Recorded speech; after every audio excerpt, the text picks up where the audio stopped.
సమావేదికను అలంకరించిన గౌరవ కలెక్టర్ గారు, డిఈఓ గారు, దిశ మీటింగ్ చేసినటువంటి అధికారులు, కామన్గా మనం 3 months ఒకసారి దిశ మీటింగ్ అనేది ఏర్పాటు చేసుకోవాల్సినటువంటి అవసరం ఉండేది. కానీ కొన్ని కారణాల వల్ల దాదాపు 6 months అవుతుంది. తర్వాత ఈరోజు ఈ కార్యక్రమాన్ని చేపట్టడం జరిగింది. ముఖ్యంగా గ్రాస్ రూట్ లెవెల్లో కొన్ని ప్రాబ్లమ్స్ ఉన్నాయి.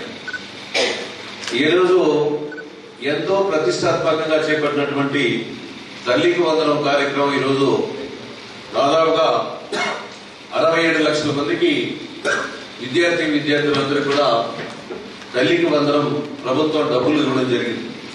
కానీ దాంట్లో కొన్ని లోపాల వల్ల ఈరోజు కొంతమందికి సంక్షేమ కార్యక్రమాలు అందడం లేదు. దానికి కారణం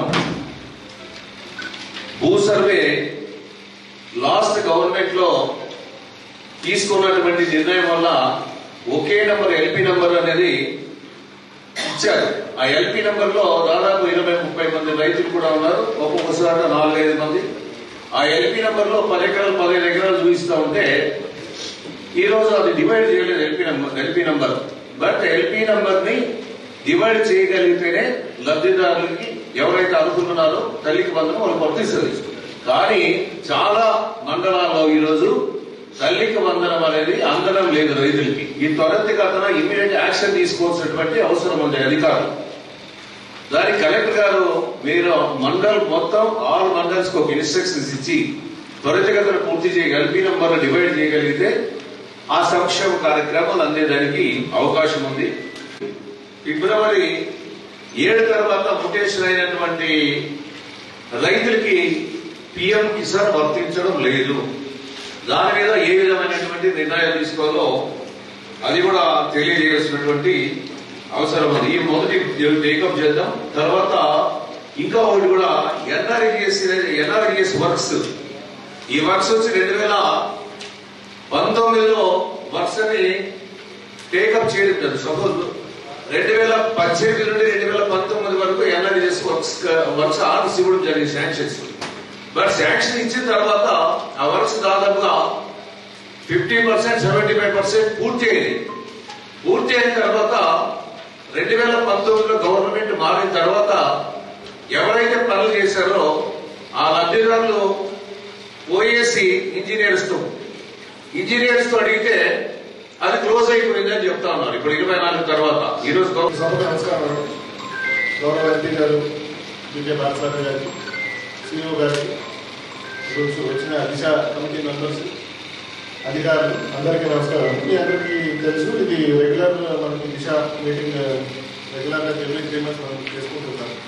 ఇందులో భాగంగా మనకి గవర్నమెంట్ ఆఫ్ ఇండియా నుంచి programmes, government of India Andhra Pradesh నుంచి వచ్చే ప్రోగ్రామ్స్, స్కీమ్స్ ఏమున్నాయి అన్ని కూడా మనకి క్షేత్ర స్థాయిలో ఏం జరుగుతుందో అన్ని కూడా ఒకసారి ఫీడ్బ్యాక్ ఎంపీ గారి నుంచి కూడా మనకి కూడా ఇక్కడ అధికారులు కూడా తెలుస్తుంది. అండ్ ఏమైనా పాలసీ రిలేటెడ్ ఇష్యూస్ మీ సైడ్ నుంచి ఏమైనా ఇలాంటి కరెక్షన్స్ కానీ ఏదైనా కానీ ఫీడ్బ్యాక్ ఏమైనా ఇవ్వాలంటే మీరు కూడా ఈ కమిటీలో మీరు కూడా ఆఫీసర్స్ కూడా చెప్తే దాన్ని కూడా ఫర్దర్ ఎలా ఫార్వర్డ్ చేసుకుని ఎలా ఫాలోఅప్ చేసుకోవాలని మనం కూడా తీసుకెళ్తాం. Thank you. కాబట్టి ఇది వర్తించే విధంగా ఏమైనా చర్యలు తీసుకునే దానికి మీరేమైనా లెటర్లు పెట్టారా? కలెక్టర్లు పెట్టారా? కలెక్టర్ ద్వారా ప్రభుత్వం కేంద్ర ప్రభుత్వం పంపించారా? బెనిఫిట్స్ అంటారు సార్. ఆ బెనిఫిట్ తెలియక వాళ్ళు ఏంటంటే సిఎస్సి వాళ్ళు చేయడం వల్ల వాళ్ళని మనం రివోక్ చేయడం కూడా ఒక్కోసారి కష్టం అవుతుంది సార్. అవి మళ్ళా 5 ఎకరాలు చూపిస్తారు ఒక కూలి. ఇలాంటివి ఎల్పీ నంబర్లు డివైడ్ చేయకపోతే అందులో కంబైన్డ్ గా ఉండడం వల్ల వాళ్ళకి ఎవరు కూడా వర్తించదు తల్లికి అవుతున్నాం. ఇదే కాదు మిగతా వెల్ఫేర్ అసిస్టెంట్ దగ్గర నుంచి మేము లిస్ట్ తీసుకొని ఇన్ఎలిజిబుల్ లో ఉన్న వాళ్ళకి ఇమీడియట్ గా చేయాలి. ఎన్ని రోజులు పడుతుందమ్మా మొత్తం మన సబ్సిడైజ్? ఇన్ కేసు ఏదన్నా చేయలేని పరీక్షలో ఉంటే కూడా ఇందాక చెప్పినట్టు మనకి మోటివేట్ చేసి కూడా గ్రామ సభలు పెట్టించి మోటివేట్ చేసి కూడా అప్లై చేస్తున్నాం సార్. ఒకవేళ 52 రిలీఫ్ ఉంటే దానిలో 824 కట్టించాం సార్. ఒక సొసైటీ ఫామ్ చేసి దాన్ని ఆ రెవెన్యూని గ్రామ పంచాయతీ కట్టకుండా పొలిటిసైజ్ చేస్తూ గత ప్రభుత్వ హయాంలో వాళ్ళు పొలిసైడ్ గా చేసినారని చెప్పేసి ఆ ఊరు గ్రామస్తుల వద్ద ఆ చెరువు కింద పంటలు పెట్టడం అనేది మానేసి ఇది 7వ సంవత్సరం అండి. ఇది కూడా 7వ సంవత్సరంలోకి అడుగు పెట్టినాం. 7 సంవత్సరాల నుంచి చెరువు నిండా నీళ్లుంది. అందరినీవా సుజల స్రవంతి ద్వారా చెరువులు నింపి మా గతంలో చంద్రబాబు నాయుడు గారి హయాంలో నింపినాం. అయినప్పటికీ ఆ చేపలు కూడా నాకు తెలిసి పెద్ద పెద్ద మీ సైజు అయిపోయినాయి చేపలు, నా సైజు మీ సైజు. అయినప్పటికీ ఆ చేపలు పట్టుకోకుండా ఇబ్బంది ఉండి పెట్టుకోకుండా వాళ్ళ కడుపులు కాల్చుకుంటూ నిరసన వ్యక్తం చేస్తున్నారు. డెమోక్రటిక్ గా 30 మంది 40 మందిని ట్రాన్స్ఫర్ చేసినారు. దాదాపు 100 మంది అవుతారు. ఏమంటే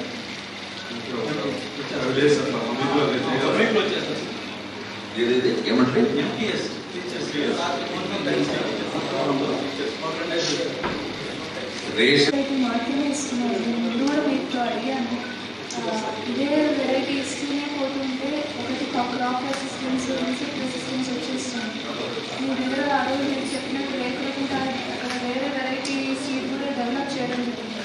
మా దగ్గర సంబడి యూజింగ్ కాటన్ అది వేస్తున్నారంటే అది అవైలబుల్ ఉందో లేదో స్టాక్ తప్పకుండా మనకు వచ్చేటప్పటికి అమరాపురం దానికి సమాధానం చెప్పిన తర్వాత మిగతా పోదాం.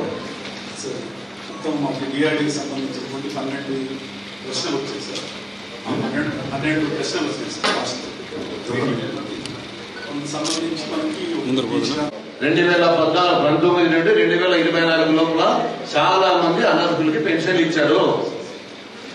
ఇప్పటికీ దాన్ని మీరు మార్చకపోతే ఎట్లా? అనర్హులు చాలా మంది ఉన్నారు గ్రౌండ్ లెవెల్లో. ఆల్ మండల్స్ అన్ని కూడా ఎంక్వైరీ చేయించాలి. ఎవరైతే అనర్హులున్నారో వాళ్ళు తొలగిస్తే అర్హులైన వాళ్ళకి ఇచ్చేదానికి అవకాశం ఉంది. ఈరోజు చాలా మంది అర్హులు ఉన్నారు. అది మేము మీటింగ్ లో లాస్ట్ టైం మీటింగ్ లో చెప్పాం. దానికి అలాట్మెంట్ ఇచ్చినప్పుడు